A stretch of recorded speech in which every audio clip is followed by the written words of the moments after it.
네, 이 시간에는 여호와께로 돌아가자라는 제목을 가지고 함께 말씀을 나누도록 하겠습니다.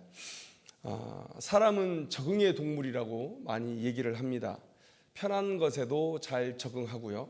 힘들지만 불편한 것에도 잘 적응을 하며 살아갑니다. 그래야 사니까 그렇게 하는 것이겠죠. 그런데 안타까운 것은 죄악된 삶에도 우리는 매우 잘 적응하며 살아가고 있다라는 것이에요. 하나님은 죄로 인해서 하나님에 대한 지식을 잃어버린 우리들에게 하나의 선물을 주셨는데 그것은 바로 양심입니다. 양심. 그래서 우리가 하나님의 뜻에 어긋나는 그런 죄악을 저지를 때에 양심이라는 그런 방지턱을 넘어야 되는 그런 불편을 감수해야 됩니다. 그래서 한두 번 우리가 시도를 하다가 그 양심이라는 방지턱에 걸려서 넘어가지 못할 때도 있고요. 그러다 어쩌다 한 번씩 넘어갈 때가 있습니다. 그러다 보면 그렇게 양심의 방지턱, 양심의 담장을 한두 번 넘다 보면 여러분 그것이 우리에게 익숙해져요. 그래서 죄에 적응한 삶이 되고 마는 것이죠. 여러분 우리들이 그랬던 것처럼 과거에 이스라엘 백성들도 그런 삶을 살았다는 거예요. 여러분 과연 이스라엘 백성들이 우리는 하나님 앞에 죄를 짓고 있어 라는 이런 생각을 가지고 살아가고 있었을까라는 것을 한번 우리가 물어봤으면 좋겠어요. 여러분 이스라엘에 대한 하나님의 생각은 7절에 잘 나와 있습니다. 7절에 뭐라고 말씀하시냐면 그들은 아담처럼 언약을 어겼다 이렇게 말씀하고 있어요. 여러분 아담은 우리가 다 알고 있죠. 아담은 하나님께서 주신 명령에 불순종했고 죄를 지음으로 인해서 온 인류를 사망의 구렁텅이로 빠뜨려버린, 멸망의 구렁텅이로 빠뜨려버린 그런 우리 인류의 조상입니다. 그런데 이 아담처럼 언약을 어기고 있다라는 이스라엘을 향한 하나님의 판단, 이 판단은 무슨 얘기입니까? 이스라엘도 아담처럼 스스로 파멸의 길을 걸어가고 있는 존재들이다라는 거예요. 그런데 그들이 과연 하나님의 이 판단을 알고 있었겠느냐? 여러분 9절의 말씀을 보면 제사장의 무리가 세겜길에서 살인한다 이렇게 말씀하고 있어요. 그러니까 여기서 우리는 뭘 알 수 있냐면 여전히 그들 안에서도 제사장이라는 이 직함을 사용하고 있구나라는 것을 우리가 알 수가 있습니다. 그리고 우리가 6절 말씀을 보니까 하나님께서 나는 인애를 원하고 제사를 원하지 아니하며 번제보다 하나님을 아는 것을 원하노라. 그러니까 무슨 얘기입니까? 인애가 없고 하나님을 아는 지식은 없는데 지금 그들이 제사는 드리고 있고 번제는 드리고 있다는 거예요. 제사의 행위가 있고 또 제사장의 직함을 가진 자들이 있어서 그들을 인도하고 있다는 거예요. 하나님을 이렇게 신앙하면서 하나님의 판단을 모르고 살아가고 있다. 만약에 이런 열심으로 번제는 우리가 드릴 수 있는 가장 고순도의 그런 제사입니다. 내가 가져갈 것이 하나도 없는 그런 제사죠. 이런 열심으로 신앙생활을 하고 있는데 과연 하나님이 우리에 대해서 너희들이 아담이 언약을 깨는 것처럼 내 언약을 깨뜨리고 있다, 반역하고 있다 라는 생각을 알았다면 그들이 이렇게 마음 편하게 죄악 속에서 살아갈 수 있었을까? 아니요. 그들은 몰랐다고 생각이 돼요. 몰랐다고 생각이 돼요. 그런데 하나님께서 이렇게 너희들 스스로 멸망의 길로 가고 있어. 그들의 죄악이 얼마나 관영했으면 이렇게 말씀하셨을까? 그런데 왜 그들은 몰랐을까요? 여러분 죄라는 것이 그렇습니다. 한 번에 큰 죄악으로 나아가는 경우가 없어요. 물론 우리가 성경의 초기에 보면 아담이 죄악을 범하고 에덴 동산에서 쫓겨난 이후에 가인이 아벨을 살인하는 그런 극한의 죄악을 저지르게 됩니다. 그런데 과연 나가자마자 가인이 아벨을 그렇게 살인하는 죄로 나아갔을까? 그 중간중간에 하나님의 그런 말씀을 어기고 죄를 짓는 그런 과정들이 반복되었겠죠. 앞에 서술이 생략되어 있었던 것뿐이지 여러분 나가자마자 그렇게 극한의 죄악으로 치달았다? 이렇게 보기는 어려운 것입니다.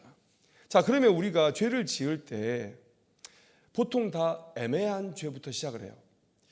죄라고 말하면 죄일 수 있는데 그런데 또 그렇지 않다고 말하면 그렇지 않을 수도 있는 것들, 이런 애매한 죄부터 시작을 하게 됩니다. 그래서 시도해볼까 하다가 멈추고 시도해볼까 하다가 멈추고 하다가 뭐 10번 중에 한두 번은 넘어설 수 있겠죠. 그러다 보면 내 마음 가운데 이 정도는 죄가 아니야 라는 자기 합리화를 하게 됩니다. 자기 정당화를 하게 돼요. 그러다 보면 이제 그 죄악이 습관이 되는 겁니다. 그렇게 넘어서고 죄악의 영역들이 계속해서 확장되다 보면 오늘 이 이스라엘의 상황까지 가게 되는 거예요. 하나님 앞에 가증하다 할 정도로 너희들이 스스로 멸망으로 향하고 있구나라는 그런 책망을 받음에도 불구하고 우리는 여전히 하나님께 열심이고 하나님은 우리의 제사를 받으셔서 항상 우리의 죄를 용서해 주신다. 우리는 여전히 하나님 앞에 거룩한 백성이다 라는 이런 착각 속에서 살아갈 수 있다는 거예요. 여러분, 판단이 무뎌져 버리는 거예요.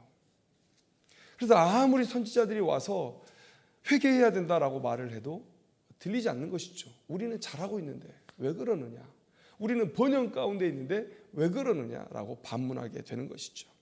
여러분, 그들에게 하나님은 호세아 선지자를 보내셨습니다. 그리고 호세아 선지자는 외치고 있죠. 1절 말씀을 보니까 여호와께로 돌아가자. 여호와께로 돌아가자. 그 뒤에 말씀을 읽어보면 여호와께서 우리를 찢으셨으나 도로 낫게 하실 것이요 우리를 치셨으나 싸매어 주실 것임이라.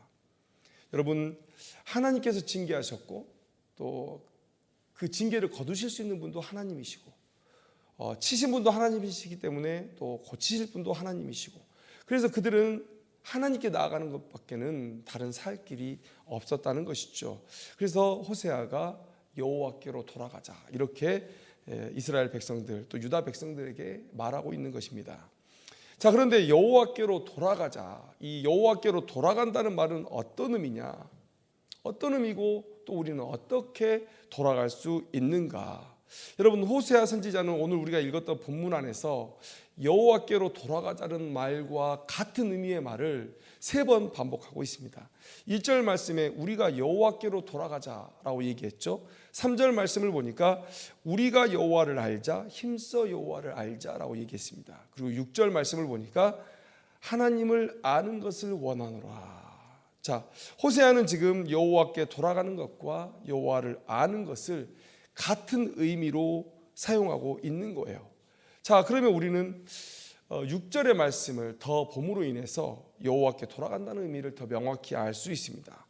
6장 6절의 말씀을 보면 나는 인애를 원하고 제사를 원하지 아니하며 번제보다 하나님을 아는 것을 원하노라. 자, 제사와 번제가 1:1 대응을 이루고 있습니다. 자, 그렇다면 인애와 하나님을 아는 것, 이것이 또한 1:1 대응이라는 것을 우리는 알 수 있습니다. 앞에서 제가 여호와께 돌아가는 것이 곧 하나님을 아는 것이다 라고 말씀드렸는데, 이제는 6절에서 하나님을 아는 것은 곧 인애를 베푸는 것이다, 인애를 행하는 것이다 라는 말씀으로 우리에게 주고 있다는 거예요.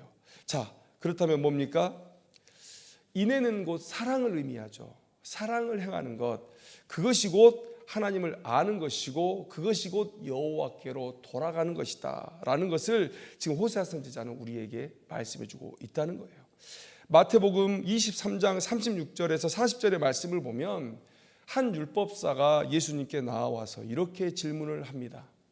선생님, 율법 중에서 어느 계명이 크니까? 그때 예수님께서 사랑함으로 대답하셨는데, 내 마음을 다하고 목숨을 다하고 뜻을 다하여 주 너의 하나님을 사랑하라. 그리고 내 이웃을 내 자신같이 사랑하라. 이 인애를 얘기할 때 우리가 단순히 이웃 사랑에 대해서만 국한해서 얘기를 하는 경향이 있는데, 저는 이 안에 하나님의 사랑과 이웃을 향한 사랑, 이 두 가지를 같이 얘기하고 싶습니다. 여러분, 이 두 계명이 곧 온 율법과 선지자의 강령이에요. 하나님의 말씀, 하나님의 명령의 결정체라고 볼 수가 있다는 것이죠. 성경을 쭉 짜서 엑기스 한 방울을 딱 떨어뜨리면 바로 하나님 사랑, 이웃 사랑으로 얘기할 수 있다는 것입니다. 자, 그래서 호세아 선지자가 말하는 여호와께로 돌아가자, 여호와를 알자, 이것이 어떤 의미냐? 지금 이스라엘이 자신의 죄를 뉘우쳐야 한다는 것이고, 더 나아가서 철저하게 하나님의 뜻에 순복하여 행동을 변화시켜야 된다라는 거예요. 단순히 알면서 멈추지 않고 하나님을 사랑하고 이웃 사랑하는 것으로 그들의 회개를 증명해야 된다. 그들의 변화된 삶으로 그들의 회개를 증명해야 된다. 이것이 진정한 회개고 그들이 살 유일한 길이라는 것을 오늘 호세아 선지자를 통해서 하나님은 우리에게 말씀해 주고 있다는 거예요. 여러분, 좀 더 여호와께로 돌아간다라는 말을 우리가 이해를 깊이 해보기를 원하는데요. 돌아간다라는 의미가 매우 잘 나타나 있는 성경 말씀이 있습니다. 바로 탕자의 이야기예요. 탕자의 이야기. 우리는 아버지께 돌아온 탕자의 이야기를 다 알고 있습니다. 아버지의 재산 중에 자신의 몫을 미리 달라고 하고 떠나버렸어요. 여러분, 얼마나 이게 불효한 일입니까? 아버지가 돌아가셔야 그 유산을 받을 수 있는 건데 그 시간을 못 견디는 거예요. 그러니까 저는 그런 마음이 들 것 같아요. 아버지, 못 기다리겠습니다. 제 몫을 빨리 주세요라고 얘기했을 때 얘가 나 죽기만을 기다리고 있었구나. 이런 마음의 아쉬움, 서운함이 있을 것 같아요. 그 아버지가 그런 마음이 충분히 들었을 것임에도 불구하고 이 요구를 들어줍니다. 이 아들의 요구를 들어줘요. 그런데 탕자가 이 돈을 가지고 나가서 방탕한 생활을 하게 되죠. 이제 아버지께로 돌아가야겠다라고 생각을 하면서 혼잣말을 하는데 그 내용이 누가복음 15장 19절의 말씀입니다. 지금부터는 아버지의 아들이라 일컬음을 감당하지 못하겠나이다. 나를 품꾼의 하나로 보소서라고 아버지께 가서 말해야 되겠다. 이렇게 얘기를 하는 거예요. 나를 품꾼의 하나로 여기소서. 여러분, 왜 품꾼이라고 했을까? 성경을 보면 이 품꾼이라는 얘기는 hired servant라 그래요. 고용된 종이다. 그런데 나면서부터 종이다. 더 낮출 수 있고 더 낮출 수 있는 그런 표현이 있음에도 불구하고 왜 이 아들은 고용된 종이다 이렇게 표현했을까? 곰곰이 생각해 보면 답이 나와요. 왜냐하면 자신은 아버지의 아들입니다. 내가 아버지의 집에 간들 아버지가 나를 나면서부터 종이었던 자라고 여기면 아버지가 종이었다는 얘기밖에 안 되잖아요. 그러니까 지금 이 탕자는, 이 돌아오는 탕자는 자신의 신분 안에서 최대한 자신을 낮춘 거예요. 아버지의 집으로 들어가니까 나면서부터 종일 수는 없고, 그러니까 고용된 종으로. 그러나 그 의미는 명확합니다. 아버지의 재산을 가지고 이제 내 맘대로 살았던 나의 삶을 회개하고 이제 아버지께로 돌아가서 아버지의 뜻에 철저하게 순복하는 삶을 살겠다. 여러분, 순복이라는 의미가 뭡니까? 순순히 복종하다 이런 뜻이에요. 그러니까 이제 아버지의 말씀이 옳은 줄 알고 그 말씀을 철저히 순복하며 살아가겠다. 여러분, 이게 돌아온다는 의미입니다. 돌아온다는 의미예요. 우리가 회개하고 하나님께로 돌아간다. 호세아가 여호와께로 돌아가자라고 얘기했을 때 그 의미는 무엇입니까? 우리의 처지, 우리의 상황이 바로 이 돌아온 탕자와 같은 거예요. 세상 속에서 하나님 모르고 알면서도 외면하고 그렇게 내 멋대로 살던 인생, 그러나 그 인생 속에서 내 삶에 만족이 없었던 거예요. 내가 아버지 안에 있을 때, 아버지의 집에 있을 때 가장 복되었다라는 것을 이제 인정하고 돌아오는 거예요. 아버지의 품으로 돌아오는 거예요. 여러분, 철저히 순복하는 것, 여러분, 이것이 바로 여호와께로 돌아간다는 의미이고, 그리고 이 돌아감은 뭘로 증명이 돼야 됩니까? 변화된 삶으로 증명이 돼야 된다는 것이죠. 여러분, 한번 생각해 보세요. 그렇게 탕자가 아버지께 돌아왔는데 또다시 돈을 달라 하고 방탕한 삶의 모습을 전혀 버리지 못했을 때, 여러분, 그것은 바른 돌아옴이 아니죠. 바른 회개가 아니죠. 여러분, 우리는 이 본문을 통해서 두 가지 교훈을 얻을 수 있습니다. 첫째는 뭐냐면, 회개는 반드시 삶의 증거가 있어야 된다. 이스라엘 백성들은 여전히 신앙생활을 하고 있었습니다. 그러나 그들의 신앙생활은 바르지 않았어요. 바른 신앙생활은 온전한 삶으로 연결되어지게 되어 있습니다. 마음을 지배하는 신앙은 곧 삶을 변화시키기 때문입니다. 그런데 이스라엘 백성들은 신앙 따로 삶 따로의 모습을 가지고 있었어요. 이것은 그들의 신앙이 바르지 않았다라는 것을 의미하는 것이죠. 그래서 그들은 회개해야 살 수 있었습니다. 하나님께 돌아와야 살 수 있었어요. 하나님은 그들의 회개의 증거를 곧 인애를 회복하는 것으로 나타내야 된다라고 그렇게 말씀하고 있다는 것이죠. 여러분, 선지자의 강령, 아까 우리가 함께 나눴는데요, 하나님을 사랑하고 이웃을 사랑하는 것, 여러분, 이 명령은 두 개의 명령이지만 그러나 그 두 개의 명령이 떨어져 있지 않다, 순서를 가지고 연결되어 있다라고 말씀을 드리고 싶어요. 하나님을 사랑하는 자는 이웃을 사랑할 수밖에 없습니다. 왜냐하면 하나님을 사랑한다면 그 하나님의 뜻에 순복하게 될 것이고, 그 하나님의 뜻이 곧 이웃을 사랑하는 것에 있기 때문에 그렇습니다.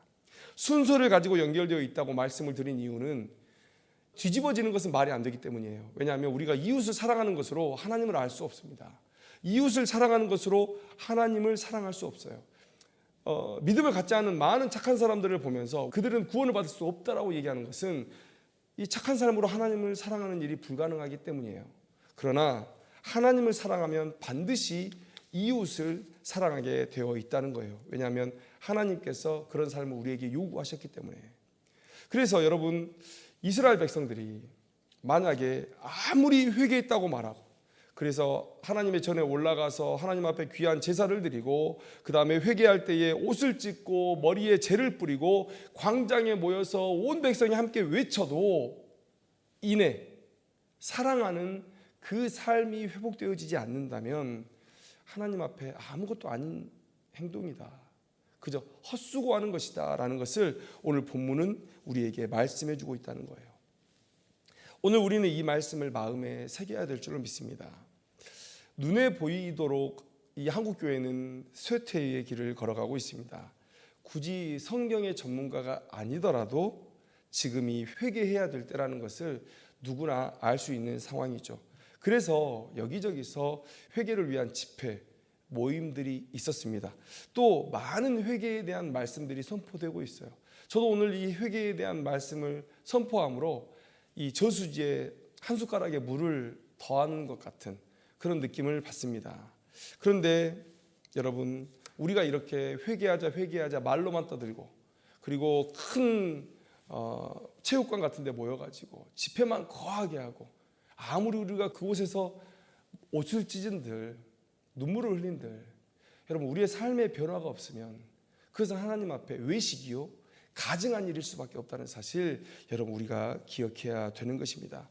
회개는 반드시 행동으로 입증되어야 된다. 여러분, 이 사실을 우리가 기억해야 될 줄로 믿어요.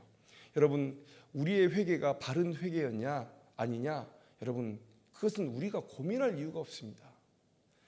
우리가 진정으로 회개했을 때 여러분, 우리보다 세상이 더 먼저 알아볼 거예요. 너무도 달라진 우리의 모습에 이 세상이 밝아질 겁니다.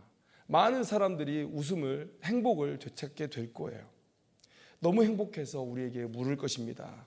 어떻게 그렇게 달라진 삶, 신앙적인 용어로 하면 그렇게 거룩한 삶을 살 수 있냐고 사람들이 우리에게 물어볼 거예요. 여러분, 우리가 진짜 회개하면요, 우리가 내 회개가 진짜냐 가짜냐 이런 거 고민할 이유가 없어요. 왜냐하면 사람들이 알고 우리에게 그렇게 다가올 것이기 때문에 그렇습니다. 여러분, 이 시대의 전도 어떻게 됩니까? 어떻게 해야 되죠? 이제 관계전도, 물론 유일한 대안은 관계전도인데, 여러분, 그 관계전도의 방법은 뭐냐? 단순히 말로 얘기하는 것, 여러분, 그것에 있지 않습니다. 우리의 달라진 삶, 변화된 삶, 굳이 하나님을 얘기하지 않아도 달라진 삶을 통해서 내 주변에 있는 사람들이 나를 통해서 하나님을 느끼게 되는 것, 여러분, 이게 이 시대의 마지막 남은 전도의 방법, 아니 하나님께서 우리에게 원하셨던 유일한 전도의 방법이 아닌가. 여러분, 진정한 회개로 하나님께서 원하셨던 이 유일한 전도의 방법들을 다시 한번 회복하는 우리들이 되었으면 좋겠습니다. 진정한 회개는 우리의 변화된 삶으로 입증해야 된다. 자, 두 번째는 하나님의 뜻에 온전히 순복하는 것. 회개는 하나님의 뜻에 온전히 순복하는 거예요. 앞에서 언급했던 것처럼 남유다와 북이스라엘 백성들은 스스로 자신들을 죄인이라고 생각하지 않았습니다. 열심히 종교 생활을 했던 사람들이죠. 자신들이 보이는 적당한 회개의 제스처가 하나님의 용서를 부를 수 있을 것이라고 생각했던 사람들입니다. 그런데 하나님의 판단은 너희들은 멸망할 운명이야 라는 것이에요. 약속된 땅에서 쫓겨날 거야. 언약은 파기될 거야. 이게 그들을 향한 하나님의 판단이었죠. 여러분, 하나님의 뜻에 전적으로 순복하지 않는다면 여러분 그것은 진정한 회개가 아닙니다. 그들이 처한 멸망의 그 운명을 돌이킬 수 없다는 것이죠. 그런데 여러분 우리가 불행히도 이런 삶을 살고 있지는 않은가 한번 돌아봤으면 좋겠어요. 우리는 하나님 말씀 앞에 얼마나 핑계가 많은 인생을 살아가고 있느냐. 내가 왜 주일 성수를 하지 못하느냐에 대해서 열심히 하나님 앞에 핑계를 대요. 하나님을 설득하려고 해요. 여러분 그것이 설득이 될까요? 그것이 설득이 되겠습니까? 내가 왜 하나님의 재물에 손을 대고 여전히 탐욕스러운 자로 살아가고 있는지 그것을 하나님께 핑계해요. 하나님을 설득하려고 해요. 여러분 그게 설득이 될까요? 하나님은 분노하실 겁니다. 내 주변에 나보다 못한 많은 사람들이 있음을 보실 때 하나님은 분노하실 거예요. 내가 균등하게 할 마음의 뜻을 너희들에게 주지 않았느냐. 내가 고아와 과부와 객을 섬기라고 사회적인 약자를 도우라고 내가 너희들을 불렀지 않느냐. 그런데 나만 먹고 나만 배부르고 나만 시원한 것, 여러분 우리는 이렇게 사는 내 삶을 하나님 앞에 자꾸만 변명하고 설득하려고 해요. 여러분 이게 되겠냐는 거예요. 더 나아가서는 우리의 타락한 삶을 하나님 앞에 설득합니다. 변명해요. 왜 내가 술을 마실 수밖에 없는지. 이 세상에서 술을 빼고 무슨 말을 할 수가 있겠습니까? 제 직업 때문에 술을 마실 수밖에 없습니다 라고 하나님을 설득을 해요. 내가 왜 바람을 피우는지 여러분 이걸 가지고 또 하나님을 설득합니다. 명백한 죄악의 행위를 하고도 우리는 하나님을 설득할 수 있다고 얘기해요. 교회 안에서 동성애도 얘기하잖아요. 괜찮다고. 저는 구약성경, 신약성경에 명백히 동성애가 죄라고 말씀하고 있는데 도대체 왜 동성애가 괜찮다고 얘기하는지 모르겠어요. 이건 가능합니다. 동성애를 하는 자들이 교회 안에 들어올 수 있어요. 왜냐하면 우리는 그들을 사랑해야 되고 죄악 속에 그들을 건져내야 될 의무가 있기 때문에 그들을 두 팔 벌려서 안아줄 필요가 있습니다. 그러나 동성애를 옹호할 수는 없어요. 동성애 옹호 집회에 나가서 그들을 옹호해 줄 수 없습니다. 우리의 신앙이 그것을 거부하고 있기 때문에 그래요. 신약성경, 구약성경 공히 그 얘기를 하고 있습니다. 그런데 왜 괜찮다고 말하죠? 이게 설득이 될까요? 그 사람들의 입장에서 성경은 시대에 따라서 변할 수 있다고 생각하는 것인가요? 2000년 전에 신약성경이 쓰여질 때까지는 동성애가 죄악이었지만 아니요, 그렇지 않습니다. 그 시절에 로마 시대에 동성애는 더 활개치고 사람들 가운데 만연했습니다. 그런데 그때 죄라고 말씀하신 하나님의 말씀이 2000년이 지난 지금에 바뀐 겁니까? 그런데 많은 사람들이 하나님을 설득하려고 해요. 내가 왜 이렇게 살 수밖에 없는지 핑계대려고 해요. 회개의 외적인 형식은 빌렸어요. 하나님 앞에 무릎 꿇고 제가 그럴 수밖에 없어요 라고 말을 해요. 그런데 나가면 자 나는 회개했으니까 용서받았어. 그리고 나서 변함없이 그 죄악된 삶을 계속 살아가고 있다는 거예요. 회개의 외적인 형식은 빌렸어요. 그러나 하나님의 뜻에 전적인 순복이 없는 그런 회개는요 외식이고 하나님 앞에 가증한 것이다. 용서받을 수 없는 쓸모없는 헛수고였다라고 말씀드릴 수 있다는 거예요. 여러분 우리가 탕자 아닙니까? 하나님 모르고 살다가 혹은 하나님을 외면하고 살다가 하나님께 돌아온 거잖아요. 여러분들이 지금 하나님의 뜻을 쫓아 회개하고 있다는 것은 하나님께 돌아왔다는 걸 의미해요. 더 믿음 생활을 해야 되겠다. 더 간절히 하나님을 붙들어야 되겠다라는 것을 지금 얘기하는 거예요. 그런데 돌아와서까지 방탕했던 삶의 모습을 버리지 못하고 아버지 돈 주세요, 아버지 돈 주세요의 행동을 반복하고 있다면 여러분 그때는 맞아야죠. 그때는 하나님께 맞아야죠. 얼마나 염치 없는 행위입니까?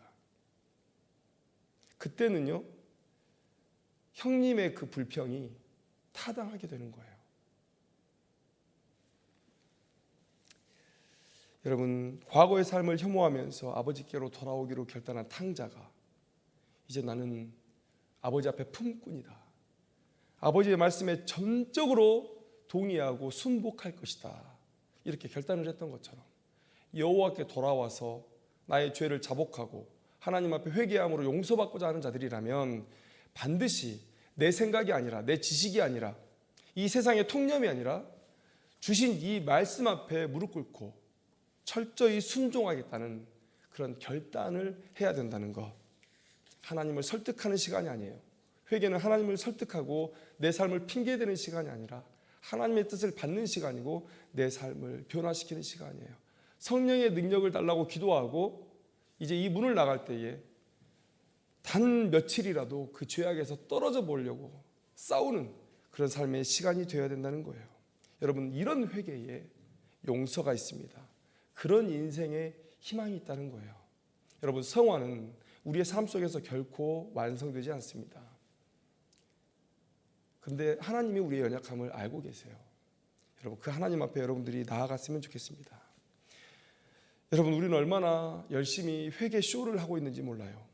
말뿐인 회개, 내 생각대로 하는 회개를 하면서 하나님께 용서를 받았다고 스스로 믿고 하나님께 당당하게 복 주실 것을 요구했습니다.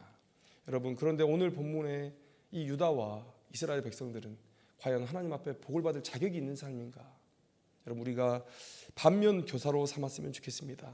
4절의 말씀을 한번 보면 에브라임아 내가 내게 어떻게 하랴, 유다야 내가 내게 어떻게 하랴. 여러분, 이 간절한 하나님의 음성이 들리십니까?